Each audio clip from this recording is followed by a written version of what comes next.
ঈশ্বৰৰ প্ৰশংসা হওক। প্ৰথমে মই আপোনালোকৰ আশীৰ্বাদৰ জৰিয়তে প্ৰভু যীশুৰ আশীৰ্বাদ পাইছোঁ।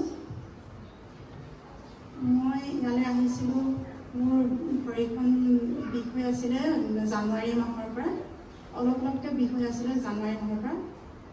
তাৰপিছত জানুৱাৰী ফেব্ৰুৱাৰী মাৰ্চত মোৰ বেছি হ'ল, মানে উঠি মানে কাম বন কৰিব নোৱাৰা হৈ গ'লোঁ মাৰ্চ এপ্ৰিল, আৰু মে' মাহত মানে একেবাৰে বেছি হ'ল, মানে একোৱে কৰিব নোৱাৰোঁ, বিচনাত মানে থাকিবলগীয়া হয়।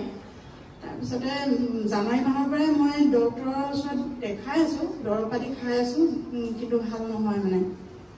তাৰপিছতে সেই দৰৱ খাই খাই আমনি লাগিলে আৰু ডিব্ৰুগড়তো দেখালোঁ, ওচৰে পাঁজৰে মৰাণত তেনেকৈ চবতে দেখালোঁ, স্পেচিয়েলিষ্ট ডক্টৰৰ ওচৰতো দেখালোঁ, নিৰঞ্জস্বী আগৰ।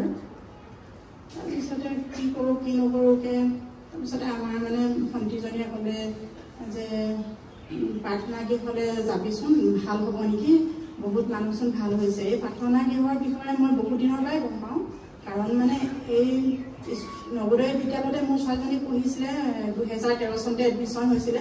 মই বহুত দিনৰ পৰাই গম পাওঁ এই বিষয়ে, আৰু তেনেকৈ মই বিশ্বাসো কৰোঁ বাৰু। আগৰ পৰাই মই তেনেকৈ পূজা পাতল এইবিলাক একোৱেই নকৰোঁ, বিশ্বাস কৰোঁ, কিন্তু অহা নাছিলোঁ। তেনেকৈ বেছিকৈ মোৰ প্ৰব্লেম নাছিলে কাৰণে অহা নাছিলোঁ। আৰু আজি মোৰ বেমাৰ হোৱাৰ পাছত মই বহুত ডক্টৰক দেখাই মেলি ভাল নোহোৱা অৱস্থাত তাৰপিছতে ইয়ালৈ আহিম বুলি মনত ভাবিলোঁ।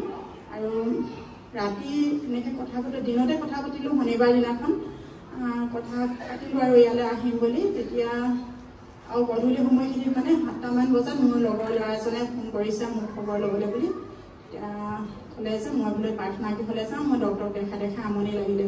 তাৰপিছতে ক'লে ভালেই হৈছে, প্ৰাৰ্থনা গৃহলৈ যাব, আৰু লগতে দেওবাৰ দিনাখন ডিব্ৰুগড়ৰ পৰা স্পেচিয়েলিষ্ট ডক্টৰ ডিব্ৰুগড় মেডিকেলৰ বিপুল পাঠক ছাৰ আহে, তাতো দেখাই চাম এনেকৈ বুলি ক'লে।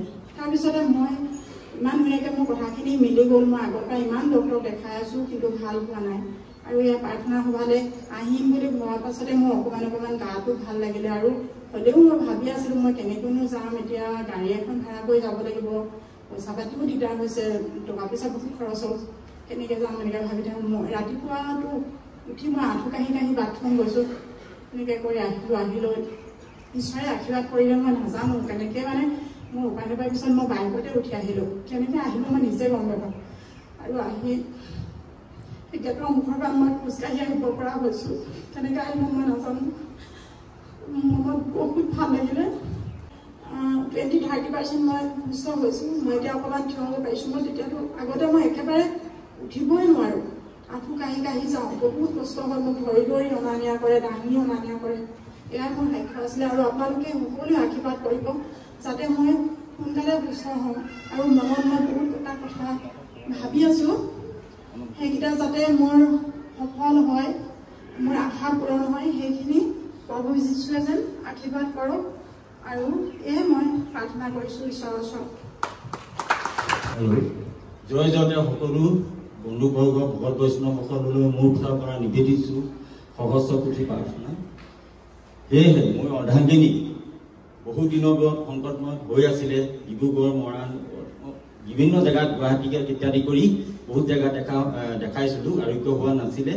সেইদিনা বহুত দূৰৰ পৰা দুজনমান ভকত প্ৰাণ বন্ধুৱে জনাইছিলে, এই পিতাই উঠাজনাৰ তেখেতৰ নামটো উন্কন হৈছিলে। বহুদিনৰ আগৰ পৰা ইয়ালৈ আহিবলৈ ভাগ্যও লাগিব। আমি তিনেই কাষতেই জৱাহৰলাল নৱোদয় বিদ্যালয়ত মোৰ দুটাই ল'ৰা পঢ়ি আছে। ডাঙৰ ছোৱালীজনীৰ দিনতো আমি প্ৰাৰ্থনা গৃহৰ কথা শুনি আছিলোঁ। সময় সুযোগ সময়তহে মাৰিব লাগে। সময় যেতিয়া উনকেলে তেতিয়াহে আহিব পাৰিছোঁ ইয়ালৈ। সেইকাৰণে সকলোলৈ মই সহস্ৰ কোটি অপৰাধ জনাইছোঁ।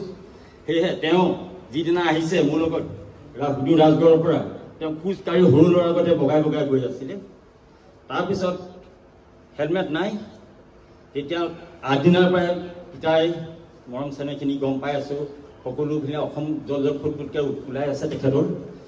সেই জয় জয়তে এই দলি গেটৰ সীমাৰ পৰাই তেওঁ যেতিয়া খোজকাঢ়ি আহিব পৰা হ'ল, বগাই যোৱা, তেতিয়া মই আৰু তাতকৈ আৰু নালাগে আৰু। সেয়েহে মোৰ ফালৰ পৰা মোৰ দুআষাৰ সামৰিছোঁ।